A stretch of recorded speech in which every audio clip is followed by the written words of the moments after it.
Photo எடுக்கா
వచ్చినాడు అందరూ ఆమె పెట్టుకుంటాం మాట్లాడేసుకురాదు ఎలాపా ఎలాపా ఆమె పెట్టుకుంటాం మాట్లాడు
ஒரு மிகச் சிறப்பான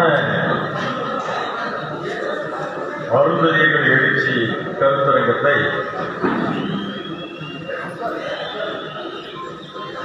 கிருஷ்ணகிரி மேற்கு மாவட்டத்தின் சார்பில் அதனுடைய மாவட்ட செயலாளர் மரியாதைக்குரிய ஐயம் சுரேஷ் அவர்கள் மிகச் சிறப்பாக ஏற்பாடுகளை செய்து அவருடைய தலைமையிலே இந்த நிகழ்வு இன்றைக்கு நடந்து கொண்டிருக்கிறது.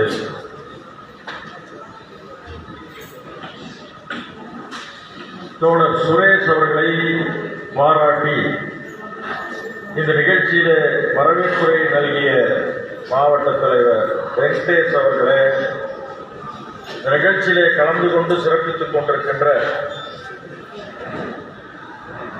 கிழக்கு மாவட்டத்தினுடைய செயலாளர் தோழர் நாராயணசாமி அவர்களே, கொள்கை பரப்பு செயலாளர் தோழர் முரளி கிருஷ்ணப்பா அவர்களே, மாவட்ட துணை செயலாளர் நரசிம்மராஜ் அவர்களே, துணை தலைவர் தோழர் ஸ்ரீனிவாசன் அவர்களே, ஒசூர் மாநகர தலைவர் தோழர் முனிராஜ் அவர்களே, அரசனட்டையினுடைய தோழர் முனியப்பா அவர்களே, மாநகர துணைத் தலைவர் தோழர் முனிராஜ் அவர்களே, ஜூஜுவாடியினுடைய ராமப்பா அவர்களே, ஒசூர் மகாதேவையா அவர்களே, மகளிரணி மாவட்ட தலைவி ஆஞ்சம்மா அவர்களே, தருமபுரி மாவட்ட செயலாளர் தோழர் முருகன் அவர்களே, மும்பைப்பள்ளியினுடைய கஜேந்திரன் அவர்களே, இந்த நிகழ்ச்சியில எனக்கு முன்பு உரையாற்றி விடைபெற்று சென்றிருக்கின்ற பேரவையினுடைய தொண்டரணியினுடைய செயலாளரும் சேலம் மாவட்டத்தினுடைய செயலாளருமாக இருக்கின்ற மரியாதைக்குரிய தோழர் ஏடிஆர் சந்திரன் அவர்களே, மாநில துணை பொதுச் செயலாளர் தோழர் செல்வ விழாவன் அவர்களே, திருப்பத்தூரிலிருந்து வருகை கொண்டிருக்கின்ற மாவட்ட செயலாளர் தோழர் ரவி அவர்களே, தருமபுரி மாவட்ட செயலாளர் தோழர் முருகன் அவர்களே, எனக்கு முன்னால் இங்கே ஒரு அற்புதமான உரை உங்கள் முன் ஆற்றி விடைபெற்று அமர்ந்திருக்கின்ற பேரவையினுடைய பொதுச் செயலாளர் தோழர் கோவை ரவிக்குமார் அவர்களே, ஒன்றிய பொறுப்பாளர்கள் தோழர் சுரேஷ் அவர்களே, கிளமங்கலம் ஒன்றிய தலைவர் மணி அவர்களே, ரமேஷ் அவர்களே, ஒன்றிய இளைஞரணி செயலாளர் ஆனந்தன் அவர்களே, ஹரிஷ்குமார் அவர்களே, சுரேஷ் அவர்களே, சீனிவாஸ் அவர்களே, கிருஷ்ணன் அவர்களே, முனிராஜ் அவர்களே, பாப்பையா அவர்களே, கோபிலப்பா அவர்களே, சிவப்பா அவர்களே, இந்த நிகழ்வுகளை பல்வேறு பகுதிகளிலிருந்து இங்கே வருகை புரிந்து சிறப்பித்துக் கொண்டிருக்கின்ற கடத்தால் ஒரு 30 இடங்களிலிருந்து இங்கே வந்திருக்கிற அந்த செய்திகள்லாம் பூராக வாசித்தா ரொம்ப நேரம் ஆகிடும். நான் மிக நீண்ட நேரமாக காத்திருக்கிற அத்துணை அருந்ததிய சொந்தங்களே, உங்களுக்கு முதலில் என்னுடைய வணக்கத்தை தெரிவித்துக் கொள்கிறேன். ரொம்ப நேரம் காக்க வச்சோம். 12 மணி இன்னைக்கு தொடர்ந்து சொன்னோம். ஆனால் ரொம்ப தாமதமாக தான் தொடங்கினோம். வேறத்தால மணி 3 போகிறது. உண்மையிலேயே நீங்க எல்லாம் ரொம்ப பசியோடு தான் இருப்பீங்கன்னு நான் நினைக்கிறேன். இருந்தாலும் எனக்காக ஒரு 30 நிமிடம் நீங்கள் ஒதுக்கி வைத்து அதற்கு பிறகு உணவருந்த செல்லலாம் என்று இந்த நேரத்தில் தெரிவித்துக் கொள்கிறேன். இங்கே தோழர்கள் எல்லாம் ஒவ்வொருவரும் ஒவ்வொரு சிறப்பான, சுரேஷ் பேசும்போது அவர் தெலுங்குல ரொம்ப அருமையான செய்திகளை இங்க பதிவு செய்தார். இங்க அவர் இந்த பகுதியில எனக்கு ஒரு நம்பிக்கை இருக்கிறது. தோழர் சுரேஷ் அவர்கள் மூலம் இந்த அருந்ததிய மக்களை அவர் படை திரட்டுவார், நீளப்படையை இந்த மாவட்டத்தில் மிக சிறப்பாக திரட்டுவார் என்ற நம்பிக்கை ஏற்பட்டிருக்கிறது. ஏன்னா இதே பகுதியிலே நான் ஒரு 15 ஆண்டுகளுக்கு முன்பு ஒரு மாநில செயற்குழுவை நான் கூட்டினேன். நான் இங்க பணியாற்றி கொண்டிருந்த காலத்தில் இந்த ஒசூர்ல நான் 3 ஆண்டுகள் பணியாற்றி இருக்கிறேன். அப்பொழுது இங்கு ஒரு செயற்குழுவை நான் அப்பொழுது கூட்டினேன். ஆனால் அதற்கு பிறகு 15 ஆண்டுகளுக்கு பிறகு இன்றைக்கு மிகச்சிறப்பாக இப்படி ஒரு பொதுக்குழு இங்கே கருத்தரங்கம், அருந்ததியர் எழுச்சி கருத்தரங்கம் இங்கே நடைபெற்றுக் கொண்டிருக்கிறது. இந்த பகுதியெல்லாம் பார்க்கிற நமக்கு ஒரு மிகப்பெரிய வியப்பு என்னவென்று சொன்னால், இங்கே யாருமே தங்களை அருந்ததியர் என்று அடையாளப்படுத்திக் கொள்வதிலே பல்வேறு சிக்கல்கள் இங்கே ஏற்பட்டிருக்கிறது. ஒன்று மொழி, இன்னொன்று இந்த பகுதிகளிலே பல்வேறு பகுதிகளிலே நீங்க பார்த்தீங்கன்னு சொன்னா மாதிகா, மாதாடி இந்த வகையில தான் இருக்கிறது. எல்லாரும் நான் குறிப்பிட்டதை போல ஏறத்தாழ எல்லோருடைய அவர்களுடைய குழந்தைகளுக்கும் அவர்களுடைய சான்றிதழ்கள், பள்ளி சான்றிதழ்கள்ல இங்க என்ன குறிப்பிட்டிருக்கிறார்கள் என்று சொன்னால், இவர்கள் ஆதி திராவிடர் என்கிற சொல்லைத்தான் குறிப்பிட்டிருக்கிறார்கள். இது எப்படி இங்க உள்ள நுழைந்தது? இது ஒரு காலகட்டத்தில் அரசு சில முடிவுகளை எடுக்கிறது. தமிழ்நாட்டில் இருக்கிற ஒட்டுமொத்த ஒதுக்கப்பட்ட மக்களும், அதாவது பட்டியல் மக்களும் ஒரு காலத்தில் அரிஜன் என்றுதான் சொல்லப்பட்டார்கள்.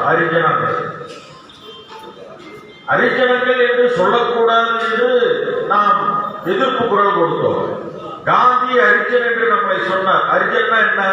கடவுளின் மக்கள் என்று நம்மளை எல்லாம் சொன்னார். சரி, எங்களையெல்லாம் கடவுளின் மக்கள்னா மற்றவங்கள யாரு? அவங்க எல்லாம் சைத்தான்களுடைய மக்களா? எங்களை கடவுளின் மக்கள் சொல்றீங்களே, மற்றவங்கள யாரு? சைத்தான்களுக்கு மக்களா? ஆக இது ஒரு ஏமாற்று வேலை. காந்தி அந்த ஏமாற்று வேலையை செய்தார். அதை புரிந்து கொண்டு அம்பேத்கர் தான் இந்த அரிஜன் என்ற சொல்லை எதிர்த்தார். இன்னைக்கு தலித், அரிஜன் இந்த ரெண்டு சொற்களும் கேரள அரசால் தடை செய்யப்பட்டிருக்கிறது. அந்த ரெண்டு சொற்களையும் பயன்படுத்தக்கூடாது. தலித் என்கிற சொல்லையும் அரிஜன் என்கிற சொல்லையும் கேரளாவிலே பயன்படுத்தக்கூடாது, தடை செய்யப்பட்டிருக்கிறது. இப்ப நமக்கு அரிஜன் என்கிற பெயருக்கு அப்புறம் இந்த நம்முடைய திராவிடர் இயக்கங்கள் எல்லாம் வந்த பிறகு என்ன பண்ணாங்கன்னா, நீதி கட்சியினுடைய தொடர்ச்சியாக இங்கே ஆதி திராவிடர் அரிஜன நலத்துறை என்பது ஆதி திராவிடர் நலத்துறையாக மாற்றப்பட்டது. அது என்ன பேரு? பொது பெயர், எல்லாருக்கும் பொது பெயர் அது. ஆனால் அது நாளடைவில் என்ன ஆகிறது என்று சொன்னால், அந்த ஆதி திராவிடர் என்கிற சொல் ஒரு குறிப்பிட்ட சாதி தங்களை அதை பயன்படுத்திக்கிட்டாங்க. நாங்க தான் ஆதி திராவிடர், அவர்களும் பயன்படுத்தி கொண்டார்கள். நம்மையும் கூட்டம் சேர்க்கிறதுக்காக நீங்களும் ஆதி திராவிடர்கள் வாங்கன்னு சொல்லிட்டாங்க. அதற்கு பிறகு ரொம்ப நாளுக்கு பிறகு தலித் என்கிற சொல்லாடல், நம்ம எல்லாம் தலித் ஒன்னா வாங்கன்னு சொன்னாங்க. எல்லாம் வாங்கன்னு சொல்லி நம்முடைய பொதுச் செயலாளர் அவர்கள் மிகச் சிறப்பாக இங்கே சொன்னார்.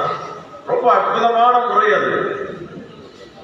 எல்லாம் வர சொன்னாங்க. கடைசியில் யார் முன்னேறி போனாங்கன்னு சொன்னா, இன்னைக்கு விடுதலை சிறுத்தைகள் கட்சியில 4 சட்டமன்ற உறுப்பினர்களும் 2 நாடாளுமன்ற உறுப்பினர்கள் என்று அவர்கள் முன்னேறி போய்விட்டார்கள். நாம எப்படி இருக்கிறோம்? இதற்கு என்ன காரணம்?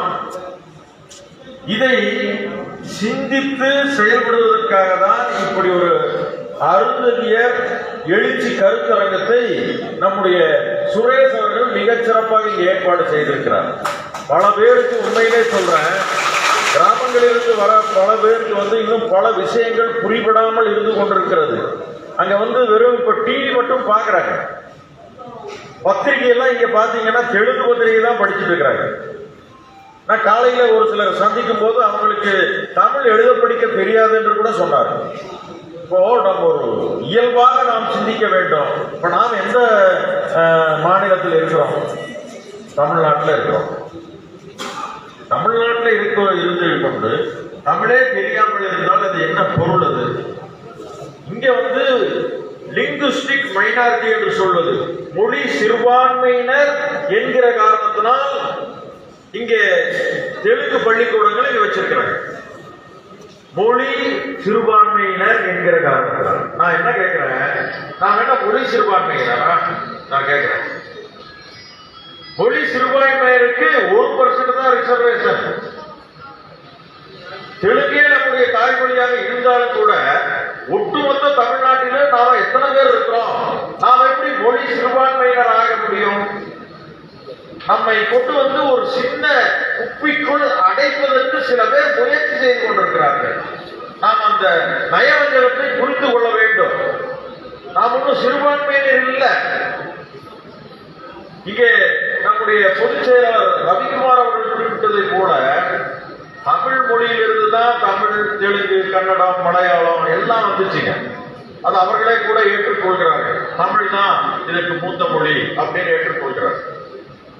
அப்ப அந்த நிலையில இருக்கும் பொழுது நாம் நம்மை இழந்து கொண்டிருக்கிறோம். சரி, இப்ப இங்க என்ன நிலைமைன்னா, இங்க பல பேர் காலையில என்ன அறையில பார்த்தாங்க, பல பேருக்கு வேலை கிடைக்கல. ஒரு சாதாரண ஒரு சத்துணவு கூடத்துல ஒரு வேலை வாங்குவதற்கு போனா கூட வேலை கிடைப்பதில்லை.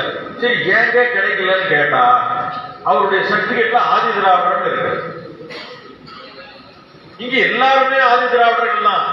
நீங்க ஆதி திராவிடர் சொன்னா நீங்க அந்த பறையர் லிஸ்ட்ல போயிடுறீங்க, முடிஞ்சு போச்சு. அப்ப இங்க அருந்ததியர்களுக்கு 3 விழுக்காடு இடஒதுக்கீடுன்னு தனியா வாங்கி இருக்கிறோமே. அப்ப அதுல நீங்க அருந்ததியர் என்ற சர்டிபிகேட் உங்களுக்கு இருந்தா உடனடியாக வேலை கிடைக்கும். அந்த சர்டிபிகேட் கையில இல்லையே. ஏன் அதை மாற்ற முயற்சி செய்யவில்லை?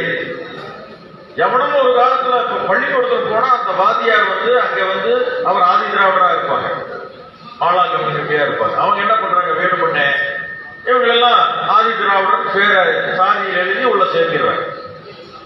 அது அங்கிருந்து சில பேர் திட்டமிட்டு பள்ளிக்கூடத்தில் சேர்க்கும் போதே நம்முடைய பள்ளி சான்றிதழ ஆதி திராவிடர் என்று எழுதி விடுகிறார்கள். அது இன்றைக்கு வரைக்கும் தொடருது. நான் என்ன சொல்கிறேன்னா, நம்ம மனசுல துணிவு இருந்தா எதையும் எப்போதும் மாற்றலாம், மாற்ற முடியும். பெயர்களை கூட மாற்ற முடியும். நம்ம பேரை எனக்கு பிடிக்கலையா, ஒரு கெஜெட் நோட்டிபிகேஷன் கொடுத்து 30 நாட்களிலே என்னுடைய பெயரை நான் மாற்றிக்கொள்ள முடியும். அதுக்கு சட்டத்தில் இடம் இருக்கு.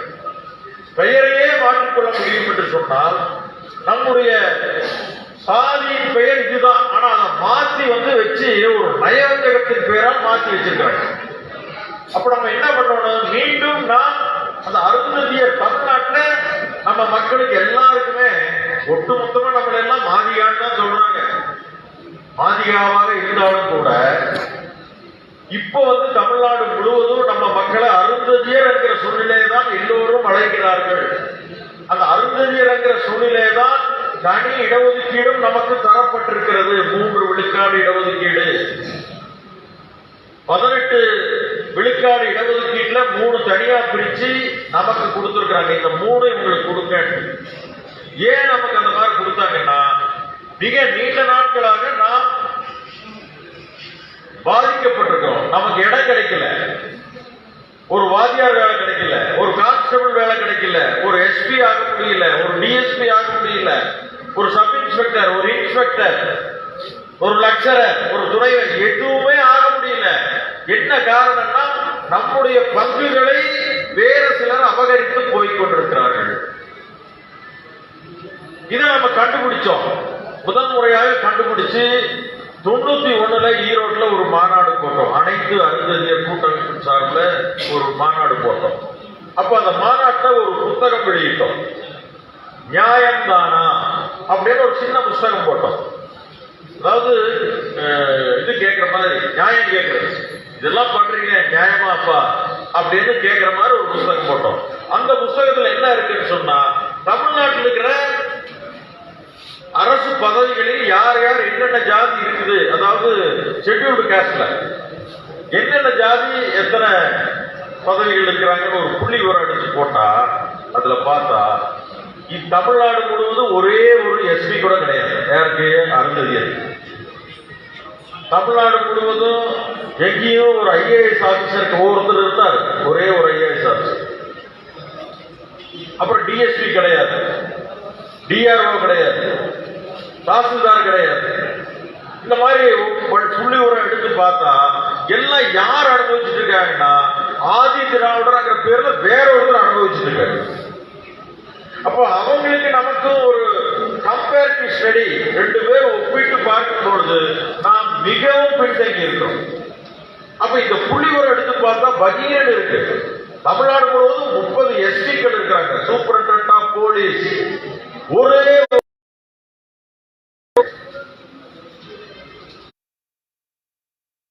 இப்படி லைனா சொல்லிட்டே போனாங்க, நிறைய சொல்லலாம். அப்ப இது எதை காட்டுகிறது என்று சொன்னால், நாம் இன்னும் முன்னேறவில்லை, நாம் வளர்ச்சி அடையவில்லை. சரி, நான் கேட்கிறேன், இந்த பகுதிகளில் எத்தனை டாக்டர்கள் உருவாயிருக்கிறாங்க, அது பதில் சொல்லுங்க. எத்தனை இன்ஜினியர்கள் இருக்கிறாங்க? இன்ஜினியர்கள் இருப்பாங்க. வழக்கறிஞர்கள் எத்தனை பேர் இருக்கிறாங்க? இப்ப நம்ம வீடுகள்ல எத்தனை பேர் இருக்கிறாங்கன்னு தெரிஞ்சாதான், ஓ பரவாயில்ல, இப்படி டாக்டர்கள் உங்க வீட்டுல எத்தனை பேர் இருக்கிறாங்கன்னா ஒரு 10 பேர் கை தூக்குறாங்கன்னு வைங்க, எங்க வீட்டுல ஒரு டாக்டர் இருக்கிறாங்கன்னு நீங்க உட்கார்ந்து இருக்கிறவங்களை கை தூக்குனீங்கன்னா ஓ பரவாயில்ல, கிருஷ்ணகிரி ஒசூர்ல நல்ல முன்னேற்றம் ஏற்பட்டிருக்குன்னு சொல்லலாம். ஏன்னா யாராவது ஒருத்தர் கை தூக்கி, எங்க வீட்டுல டாக்டர் இருக்கிறாங்க, எம்பிபிஎஸ் படிச்ச டாக்டர் ஒருத்தர் தூக்குறாரு, ஒரே ஒருத்தர் தூக்குறாரு. இது வளர்ச்சியா? இதாங்க ஒரு பிரச்சனை. ஒரே ஒருத்தர் தான் தூக்குறாரு. நீங்க 300-200 பேர் உட்கார்ந்து இருக்கீங்க, ஒருத்தர் தாங்க தூக்குறாரு. அப்ப என்ன நிலைமை? அப்போ நம்ம போய் ஆதித்தமிழர் பேரவை 30 ஆண்டுகளாக போராட்டம் செய்து 30 மாநாடுகள் நடத்தி பல்வேறு விஷயங்களை நடத்தி கலைஞர், முதலமைச்சர் கலைஞரை நான் 3 முறை சந்தித்தேன். அந்த உள்ளிட ஒதுக்கீடு வாங்குறது, அதுக்கு பல தடைகள், உள்ள போறதுக்கே விடல, அது வாங்குறதுக்கு விடல. அதெல்லாம் கடந்து முதலமைச்சரை சந்தித்து பேசி அனைத்து கட்சி கூட்டத்துக்கு போய் எல்லாம் பண்ணி அவர் ஒரு ரிப்போர்ட், ஒரு ஜனார்தன் கமிஷனர் போட்டு அனைத்து கட்சி கூட்டத்தை கூப்பிட்டு அனைத்து அமைச்சர்கள் கூட்டம், கேபினட்டை கூட்டி எல்லாம் பண்ணி கடைசியில இந்த மக்களுக்கு எப்படியாவது கொடுத்தா தான் இவங்க முன்னேறுவாங்க. ஏன்னா இந்த மக்கள்ல ஒரு 1/3 பேர் தூய்மை தொழிலாளர்களாக இருக்கிறார்கள். அப்படின்னா என்ன? குப்பை பெருக்கிட்டு இருக்கிறாங்க, குப்பை பெருக்கிக் கொண்டிருக்கிறார்கள். அது இன்னொரு வார்த்தையில சொன்னா பீ வடிச்சிட்டு இருக்கிறான். என்ன வார்த்தையை சொல்லணும்னா அந்த வேலையில தான் இருக்கிறான். ஆக எங்க இழித்தொழிலே எங்களை அமர்த்தி வச்சு வளர விடாம தடுக்கிற கலைஞர் அதை பார்த்து புரிந்து கொண்டார். புரிந்து கொண்ட பிறகுதான் சரி இவங்களுக்கு நம்ம ஏதாவது கொடுக்கணும், மக்கள் தொகை கணக்கெடுப்போம்னு பார்த்தா 2001 மக்கள் தொகை கணக்கெடுப்புப்படிதான் நமக்கு உள்ளிட ஒதுக்கீடு வழங்கப்பட்டது. இப்ப நாமெல்லாம் என்ன சொல்லிக்கிறோம், தமிழ்நாட்டில் அருந்ததிகள் எத்தனை பேர் இருக்கிறாங்கன்னா 50 லட்சம் பேர் இருப்பாங்க, 40 லட்சம் பேர் இருப்பாங்க நாம நினைச்சிட்டு இருக்கிறோம். ஆனா அரசு எடுக்கிற அந்த புள்ளி ஓரத்துல வெறும் 16 லட்சம் தான் புள்ளி ஓரம். வெறுமனே 16 லட்சம் தான் அருந்ததிகளுடைய எண்ணிக்கை காட்டப்பட்டிருக்கிறது. இது சரியானா அது தவறு. ஏன் தவறுனா புள்ளி உரம் எடுக்க வரும்போது இப்ப நீங்க உங்க எல்லாருமே நீங்க ஆதி திராவிடர் தான் சொல்லுவீங்க. அப்ப உங்க கணக்கெல்லாம் பறையர் கணக்குல சேர்ந்துருச்சு. உங்க எண்ணிக்கை பூரா பறையர் கணக்குல சேர்ந்து விட்டது. அருந்ததியர் கணக்குல நீங்க எல்லாம் வரவே இல்லை. அப்ப அங்க உதைக்குது நமக்கு. இது 2001 16 லட்சம் அருந்ததியர்கள். இப்ப 2011 எடுக்கப்பட்ட புள்ளி விவரத்தின்படி அருந்ததிகளுடைய எண்ணிக்கை 24 லட்சம் தான். ஆனா பறையர்களுடைய எண்ணிக்கை 94 லட்சம். இது எப்படிங்க எப்படி ஆகுது? அப்போ அந்த சென்சஸ் மக்கள் தொகை கணக்கெடுப்பு தவறாக இருக்கிறது. அதனால்தான் நீங்க சுரேஷ் அவர்கள் பேசும்போது நீங்க உங்க பகுதிகளுக்கு கணக்கெடுப்பு வரும்போது நீங்க அருந்ததியர் சொல்ல வேண்டும். ஆதி திராவிடர் காலனியை நீக்கிவிட்டு அருந்ததியர் காலனி என்று எழுதுங்கள் சொல்றாரு. நீங்களே ஒரு போர்டு வைங்க, இந்த அருந்ததியர் காலனியில போர்டு வச்சிருங்க. அதான் சுரேஷ் பேசும்போது சொன்னார். போர்டு வச்சிருக்க, யாரும் உங்களை தட்டி கேட்க போறதில்லை. இது எங்களது அருந்ததியர் காலனி, நீங்க ஆதி திராவிடர் காலனி என்று எங்களை சொல்லாதீர்கள். நீங்கள் தான் இப்ப தொடங்க வேண்டிய விஷயங்களை கூட. அப்போ ஆரம்பத்திலிருந்து ஏறத்தாழ ஒரு 50 ஆண்டுகள் மிகப்பெரிய அளவில் சுரண்டப்பட்டு கலைஞர் அவருடைய ஆட்சியில 2009 இந்த 3 விழுக்காடு இடஒதுக்கீடு வழங்கப்பட்டது. இன்னைக்கு 10 ஆண்டுகளாக இந்த இடஒதுக்கீடு நடைமுறையில் இருக்கிறது. இந்த 10 ஆண்டுகளிலே நீங்க இந்த இடஒதுக்கீடு நடைமுறைக்கு வராதுக்கு முன்னாடி ஒரு ஆண்டுக்கு தமிழ்நாட்டில் ஒரு 10 பேர் தான் டாக்டர்கள் வருவாங்க ஒரு வருஷத்துக்கு. இப்ப இந்த உள்ளிட ஒதுக்கீடு நடைமுறைக்கு வந்த பிறகு ஒரு ஆண்டுக்கு 80 to 100 பேர் டாக்டர்கள் நீங்க வர்றாங்க வெளியில. அருந்ததி இது வெற்றியா இல்லையா முன்னேற்றம். பொறியாளர்கள் ஆயிரக்கணக்கிலே கொண்டிருக்கிறார்கள் இந்த உள்ளிட ஒதுக்கீடு வந்த பிறகு. ஆக இதையெல்லாம் கவனத்தில் கொண்டுதான் இன்றைக்கு நம்முடைய வளர்ச்சியை நாம் கவனத்தில் ரொம்ப தீவிரமா இதை நம்ம கணக்கில் எடுத்துக்கொள்ள வேண்டும். இந்த ஒசூர் இன்னைக்கு மாநகராட்சி. இந்த மாநகராட்சி எதனால்னா இங்க தொழிற்சாலைகள் நிறைந்து வடித்து கொண்டிருக்கின்றன. இப்போ நாம் என்ன பண்ணணும், இங்க இருக்கிற சுரேஷ் மாவட்ட செயலாளர், அங்க நாராயணசாமி இருக்காரு கிழக்குல, நீங்க என்ன பண்ணணும்னா இங்க இருக்கிற அசோக் லேலண்ட், இங்க இருக்கிற டைட்டான், இங்க இருக்கிற டிவிஎஸ், இன்னும் இங்க பெரிய பெரிய நிறுவனங்களுக்கு நீங்க கடிதம் எழுதுங்க. இவ்வளவு பெரிய நிறுவனம் வச்சிருக்கீங்க, இந்த நிறுவனத்துல எத்தனை அருந்ததியர்கள் நீ வேலை கொடுத்துருக்க கேளுங்க. 10,000 பேர் வேலை செய்தால் குறைஞ்சது ஒரு 1000 பேராவது அருந்ததியர்கள் இருக்க வேண்டும். இருக்கிறார்களா? இதான் கேள்வி. இந்த ஊர்ல அதுதான் செய்யணும். முதல் வேலை கேள்வி கேளுங்க. அவன்லாம் 50,000 1,00,000 ரூபாய் சம்பளம் வாங்கக்கூடிய வேலைகள் தான் நிறைந்து கிடைக்கிறது இந்த ஒசூர்ல. அப்ப அந்த கேள்வியை கேட்டு ஏன் எடுக்கவில்லை? அந்த கேள்வி கேட்கறதுக்கு நம்ம உரிமை இருக்குது. ஏன்னு சொன்னா அவன் தனியார் கம்பெனி தான். டிவிஎஸ் ஒரு தனியார் கம்பெனி, டைட்டான் வடநாட்டுக்காரன், அதே போல நிறைய கம்பெனிகள் இருக்கு. ஆனா இந்த கம்பெனிகள் தனியாராக இருக்கலாம். ஆனால் அந்த கம்பெனியை அவன் நடத்துவதற்கு மக்கள் வரிப்பணத்தில இருந்து வங்கிகளிலே கோடிக்கணக்கிலே கடன் வாங்கி வேலை செய்கிறான். நம்ம பணத்தில் இருந்தாங்க கடன் வாங்கி இந்த ஃபேக்டரி பூரா நடக்குது. பேங்க், இந்த நேஷனலைஸ் பேங்க் எல்லாம் யாருடைய பணம்? மக்களுடைய பணம் தானே, நம்முடைய பணம் தானே. அதுல இருந்து அவன் பல 1000 கோடி கடன் வாங்கி கொண்டிருக்கிறான். ஆக நீ அருந்ததியருக்கும் வேலை கொடு என்று கேட்பதிலே மிக நியாயம் இருக்கிறது. அந்த வேலையை இங்கே தொடங்க வேண்டும். நீ கொடுக்கலையே ஒரு விவரம் கேட்கணும். எத்தனை பேர் வேலை செய்ய, மொத்தம் உங்க தொழிற்சாலையில் எத்தனை பேர் வேலை செய்கிறார்கள், என்னென்ன ஜாதி, எத்தனை பேர், ஒவ்வொருத்தருக்கும் எவ்வளவு சம்பளம், எந்த ஒவ்வொரு கேட்டகரிக்கும் எவ்வளவு சம்பளம் அப்படிங்கிற ஒரு விவரத்தை நீங்க புள்ளி விவரமா கேட்கணும். அந்த புள்ளி விவரம் கட்டாயம் உங்களுக்கு கொடுக்க வேண்டிய அவசியம் இருக்கிறது. கொடுத்துதான் ஆக வேண்டும். கொடுத்து அதுல அருந்ததியர்கள் இல்லை என்று சொன்னால் உடனே போராட்டத்தை அறிவிச்சிருக்கேன். முற்றுகை போராட்டம் செய்வோம். அசோக் லேலாண்டுக்கு முன்னாடி நிற்போம், டைட்டானுக்கு முன்னாடி வந்து நிற்போம், டிவிஎஸ் முன்னாடி வந்து நிற்போம் சொல்லுங்க. இங்கிருந்துதான் நாம் தொடங்க வேண்டும். சும்மா வேடிக்கை பார்த்து கொண்டு இருப்பதற்கு நாம் இல்லை. ஆதித்தமிழர் பேரவை வேடிக்கை இனிமேல் பார்த்து கொண்டு இருக்காது. அதுக்காக தான் இந்த சங்கம் வச்சிருக்கிறோம். இந்த சங்கம் 25 ஆண்டுகளுக்கு அந்த பேர்ல இன்னைக்கு இயங்கிக் கொண்டிருக்கிறது. அந்த பேர்ல உங்களுக்கு பல பேருக்கு என்ன நீங்க ஆதி தமிழர் வச்சுட்டு இருக்கிறீங்களா, ஆதி மாதிரியான வச்சா என்ன, ஆதி தெலுங்கர்கள் வச்சா என்ன, இப்படி எல்லாம் கேள்வி கேட்டு இருப்பாங்க, திசை திருப்பிட்டு இருப்பாங்க. அது அல்ல விஷயம். நீங்க நாம ஏன் ஆதித்தமிழருக்கு பேர் வச்சோம் அப்படின்னு உங்களுக்கு விரிவா தெரியும் பண்ணா நான் இங்க 1 மணி நேரம் பேசணும். அதனால அதுக்கு பதிலா நீங்க என்ன பண்றீங்க, வெளியில ஒரு புத்தகம் இருக்குது. அந்த புத்தகத்தை நீங்க வாங்கி படிச்சா அந்த புத்தகத்துல தெளிவா ஏன் ஆதித்தமிழர்கள் நாம், எப்படி ஆதித்தமிழர்கள் நாம், அருந்ததியர்களுடைய வரலாறு அந்த புத்தகம் இருக்குது. நீங்க படிச்சவங்க பூரா அந்த புத்தகத்தை நீங்க வாங்கிப்போ. அந்த புத்தகத்தை ஏறத்தாழ 10 ஆண்டுகளாக நான் விற்பனை செய்து கொண்டிருக்கிறோம். விற்பனை என்பதை விட இந்த மக்களுக்கு வரலாறு தெரிய வேண்டும் என்பதற்காக அதை மக்களிடம் கொண்டு போய் கொண்டிருக்கிறோம். நீங்க கேட்க கேள்விகளுக்கு கூட அதுல பதில் இருக்கு. இப்ப நீங்க என்ன பண்ணணும், அந்த புத்தகத்தை படிக்கணும். மற்றவங்க கேள்வி கேட்கறதுக்கு நீங்க அந்த புத்தகத்திலிருந்து படிச்சுட்டு மற்றவங்களுக்கு நீங்க பதில் சொல்லணும்.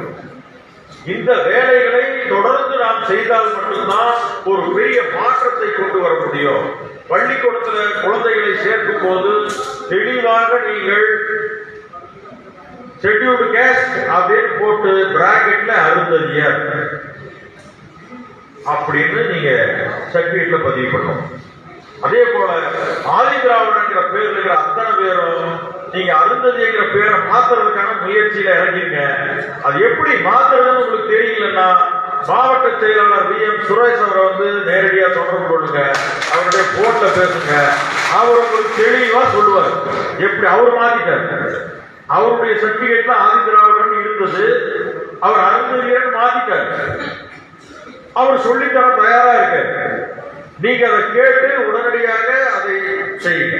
இரண்டாவது, இங்க பேசின பல பேர் சொன்னாங்க இந்த ஒசூரை பற்றி எனக்கு தெரியும். இங்க இந்துத்துவா மையம் கொண்டிருக்கிற ஒரு இடம். எப்படி எங்கெல்லாம் தொழில் வளர்ச்சி இருக்கிறதோ அங்கெல்லாம் இந்த RSS காரங்க உள்ள வந்துருவாங்க. திருப்பூர்ல தொழில் வளர்ச்சி இருக்கு, அங்க RSS ஆட்டம் போட்டிருக்கான். நாக்பூர் அது பெரிய தொழில் வளர்ச்சி உள்ள இடம், அங்க RSS இருக்கான். இப்போ ஒசூர் இது ரொம்ப முக்கியமான தொழில் வளர்ச்சி நகரம், இங்க உள்ள போட்டு இருக்கான் RSS இங்கதான் இருக்கான். ஆக அவர்கள் நம்மை திசை திருப்பி கொண்டிருப்பார்கள். இப்ப நம்ம வெறுமனே இவனுக்கு நம்ம ஒன்னா வச்சிருக்கவே மாட்டாங்க. ஓரம் தள்ளி ஒதுக்கி ஓரம் கட்டிடுவாங்க, சமமாக நடத்த மாட்டார்கள்.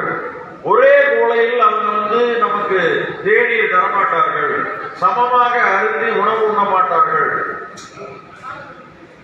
ஊருக்கு வெளியே தான் நமக்கு குடிசையை போட்டு கொடுப்பாங்க, அதுக்கு கூட சுடுகாட்டுக்கு வழி இருக்காது. இப்படிதான் நிறைய விஷயங்கள் இருந்து கொண்டிருக்கிறது. ஆக இந்த பிரச்சனைகள் எல்லாம் தீர வேண்டும் என்றால் அம்பேத்கர் தெளிவாக சொல்றார். இது இவங்க கிட்ட எத்தனை நாளைக்கு போராடிட்டு இருக்கிறது, இந்த போராட்டமே வேண்டாம் அப்படின்னு அவர் சொல்றாரு. அது நீங்க அம்பேத்கரை நேரடியாக படித்து நீங்களே தெரிந்து கொள்ள வேண்டிய ஒரு அவசியம் இருந்து கொண்டிருக்கிறது. அவர் நமக்கு என்ன வழிகாட்டுதல் செய்கிறார் என்பதை நாம் பார்க்க வேண்டும். தொடர்ந்து காலகாலமாக நம்முடைய மக்கள் பாதித்துக் கொண்டே இருக்கிறார்கள், எல்லா வகையிலும் பாதித்திருக்கிறார்கள். ஒரு கடன் கேட்க போனா என்ன சொல்றான், கடன் கிடையாதுன்னு சொல்றான். ஏன் கடன் கிடையாதுன்னு சொல்றாங்க? நீங்க வாங்கினா கட்ட மாட்டீங்க. அருந்ததிகள் வாங்கினவங்கள ஏற்கனவே வாங்கினவங்கலாம் கட்டல. சரி, யார் யாரு எவ்வளவு வாங்கினாங்கன்னா பாருங்க, அவர் 50,000 வாங்கியிருக்காரு, இவர் 20,000 வாங்கியிருக்காரு, செருப்பு தைக்கிறதுக்கு அவர் 10,000 வாங்கியிருக்காரு, ரோட்டோரத்தில் உட்கார்ந்து செருப்பு தைக்கிறதுக்கு ஒரு கடை வைக்கிறதுக்கு ஒரு 10,000 வாங்கியிருக்காரு, இவர் ஒழுங்கா EMI கட்டல, அதனால மீண்டும் நான் உங்களுக்கு லோன் தர மாட்டேன், இதுதானே சொல்லிட்டு இருக்காங்க. நாம என்ன சொல்றோம், கோடி கோடியா பணம் கட்டாம ஏமாத்திட்டு வெளிநாட்டுக்கு அனுப்புற அதே ஸ்டேட் பேங்க் ஆஃப் இந்தியாவில இருந்து, இன்னும் பஞ்சாப் நேஷனல் பேங்க்ல இருந்து அவங்களெல்லாம் ஊர்ல அனுப்பிட்டு நம்ம மக்களை ஏமாற்றுகிற அந்த முயற்சி பண்றாங்கன்னா வேற ஒண்ணும் இல்லைங்க, ரொம்ப சிம்பிள். ஆதித்தமிழர் பேரவை சார்பில் அந்த பேங்க் முன்னாடி ஒரு முற்றுகை போராட்டம் பண்ணுங்க, அவன் கொடுக்குறானா இல்லையான்னு பார்த்துடலாம். கொடுப்பான். நம்ம அசையாம உட்காந்து வீட்டுல உட்காந்துருக்கோம், பேங்க் போனங்க அவன் லோன் தரலைங்க அப்படின்னு வீட்டுல உட்காந்து இருக்கோம். ஒரு 20 பேர் இப்போ ஒரு ஆட்டோ வாங்கணுங்க ஒசூர்ல, ஒரு டாக்ஸி வாங்கணும், ஒரு ட்ரக் வாங்கணும், இதுக்கு எல்லாத்துக்கும் மானியம் இருக்கு. 7 லட்சம் ரூபாய் ட்ரக் போதும். யார் அங்க தடை செய்யறான்னு பாருங்க, எதிர்த்து போராட்டம் பண்ணுங்க, வேற வழியே கிடையாது. இன்னைக்கு நீங்க பாத்தீங்கன்னா இன்னொரு கட்சி, அந்த கட்சியில் இருக்கிற எல்லா மாவட்ட செயலாளரும் ஒன்றிய செயலாளரும் கார் வச்சிருக்காங்க. எப்படி வச்சிருக்காங்க? எப்படி வச்சிருக்காங்க? அவங்க யாராவது கார் லோன் வாங்கினவங்க பணம் திருப்பி கட்டியிருக்காங்களா? கிடையவே கிடையாது. ஆனா நம்மளால யோசனை பண்ணிட்டே இருக்காங்க, நம்ம கடன் கேட்கலாமா வேண்டாமா, அப்படி கடன் வாங்கினா ஒழுங்கா கட்டணுமா, யாருமே திருப்பி கட்டல. யாராவது கேள்வி கேட்டாங்களா? இன்னொரு கட்சியில எல்லாருமே கடன் வாங்கி லோன் வாங்கிக்கிறாங்க, கார் வாங்கிக்கிறாங்க, யாருமே திருப்பி கட்டுறது இல்ல. நமக்கு மட்டும், நம்மளுக்கு மட்டும் பயம். தொடங்கி என்ன சொல்றாங்கன்னா, நாமளும் என்ன சொல்றோம்னு சொன்னா, நீ எங்கேயாவது போனா அடிக்கிறான்னு சொல்றாங்க. அடி வாங்கிட்டு நிக்கிறான். அடி வாங்கிட்டு நிற்கும் போது நாம என்ன சொல்றோம்னா, அவன் அடிக்கும் போது நீ என்ன செஞ்சுட்டு இருந்த, உனக்கு 2 கை இருக்குல்ல, நீ ஏன் அடிக்கல, நீ 2 அடி அடிச்சுட்டு வந்துட வேண்டும் தானே. அவன் உன்னை 2 அடிச்சுட்டா நீ 2 அடிக்க. அதே போல அவன் கத்தி எடுத்து உன்னை குத்த வர்றான்னா நீ அதை தடுக்கிறதுக்கு நீயும் கத்தி எடுத்து அவனை குத்து. ஏன் பயப்படுறீங்கன்னு கேட்கிறேன். அடிச்சா திருப்பி அடிங்கிறதாங்க முடிவு. எங்க அடி வாங்கிட்டு அடிச்சுதான் சொன்னா உங்களை தான் அடிக்க. நம்ம மக்கள் எங்கேயாவது ஐயோ அவன் அடிச்சுட்டான், அந்த ஜாதிக்காரன் அடிச்சுட்டான், என்னங்க உயிர் போனா இப்ப என்ன ஆயிரும்? ஒரு நாளைக்கு 10 பேர் உயிர் போனதான் என்ன ஆயிரும்? மானம் தான் முக்கியம், சுயமரியாதை முக்கியம். தந்தை பெரியார் அதைத்தான் கற்றுக் கொடுத்திருக்கிறாங்க. சுயமரியாதை இல்லாத காரணத்தினால்தான் நாம் இப்படி இருந்து கொண்டிருக்கிறோம். அதனால்தான் புரட்சியாளர் அம்பேத்கர் ரொம்ப சுயமரியாதை என்னங்க, எச்சில் உணவை வாங்காதீங்க, சாப்பிடாதீங்க, எச்சில் உணவை வாங்காதீங்க, செத்த மாட்டுக்கறியை சாப்பிடாதீங்க, இதெல்லாம் யார் சொல்றாரு? அம்பேத்கர் தான் சொல்றாரு. செத்த மாட்டுக்கறியை சாப்பிடாதீங்க, மாட்டுக்கறியை சாப்பிட வேண்டாம் அவர் சொல்லல. செத்த மாட்டுக்கறியை தூக்கி வீசிட்டு போறான், நீங்க அது புதைக்கவும் போகாதீங்க, எவ்வளவு புதைச்சிட்டு போறான். இதெல்லாம் தான் அம்பேத்கர் சொல்றாரு. அவன் வீட்டுல போய் பழைய எடுத்து போய் நீ பழைய பொருட்கள் கேட்காத, இழிவுகளுக்கு இந்த சில விஷயங்கள் தான் காரணமாக பழைய செருப்பு தைக்காத, ஒரு புது கடை புது கடை ஏற்பாடு பண்ணிக்கோ. ஏன் போய் பழைய செருப்பு தைச்சிருக்கிற வாரம் போனா தூக்கி புது செருப்பு வாங்கிட்டு யூஸ் அண்ட் த்ரோ தானே எல்லாமே, யூஸ் அண்ட் த்ரோ எல்லாமே யூஸ் அண்ட் த்ரோ. அது ரோட்ல உட்காந்து செருப்பு தைச்சிருக்கிற, செருப்பு தைக்காத, ரோட்ல உட்காந்து செருப்பு தைக்காத, செருப்பு கடைவை, புது செருப்பு கடைவை, அதுக்கு கடக்கலாம். ரோட்ல உட்கார்ந்து பழைய செருப்பு தைச்சிட்டு இருக்காரு. இதெல்லாம் தான் நம்முடைய மக்களுக்கு நாம் சொல்ல வேண்டிய சில விஷயங்கள். இதை அதாவது உணர்வு பூர்வமா இதை நம்ம நடைமுறைப்படுத்த ஆரம்பித்து விட்டால் நம்முடைய வெற்றிக்கு எதிராக யாருமே நிற்க முடியாது. அதைத்தான் இன்றைக்கு 30 ஆண்டுகளாக ஆதித்தமிழர் பேரவை செய்து கொண்டிருக்கிறது. அதை மீண்டும் மீண்டும் இப்போ அவர் சுரேஷ் ரொம்ப தெளிவா சொன்னார். நீங்க 30 ஊர்களுக்கு வந்திருக்கிறீங்கன்னா 30 ஊர்லயும் நீங்க பெயர் பலகை கொடிமரம் ஏற்ற வேண்டும். எப்ப என்ன சொல்றீங்க அப்படிங்கிறத அவர் சொன்னார், ரொம்ப தெளிவா சொன்னார். அந்த நல்லா அருமையா அவங்களுக்கு அந்த தெலுங்குல அவர் பேசினாரு. அதைத்தான் நாமளும் எதிர்பார்க்கிறோம். எங்க பார்த்தாலும் ஆதித்தமிழர் பேரவை பெயர் பலகை கொடிமரம் இருந்தா அவன் பயப்படுவான். ஒரு பாதுகாப்பு. நாம வசிக்கிற ஊர்ல அந்த கொடிமரமும் பெயர் பலகை இருந்தோம்னா நம்ம பக்கத்துல அவனும் வரமாட்டான். பயந்து தள்ளி, ஓ இது பேரவை இருக்கும் போல இருக்கு, நம்ம இங்க போகக்கூடாது, இவனை டச் பண்ணக்கூடாது அப்படின்னு பயந்து போயிடுவான். அந்த வகையில இங்க வந்திருக்கிற இந்த சுற்றுலா பகுதிகளில் இருக்கிற அத்துணை பேரும் புதிய வேலை வாய்ப்புகளுக்கும் நம்ம ஏற்பாடுகள் செய்ய வேண்டும். நம்முடைய பெயரை, ஜாதி பெயரை மாற்ற வேண்டும்.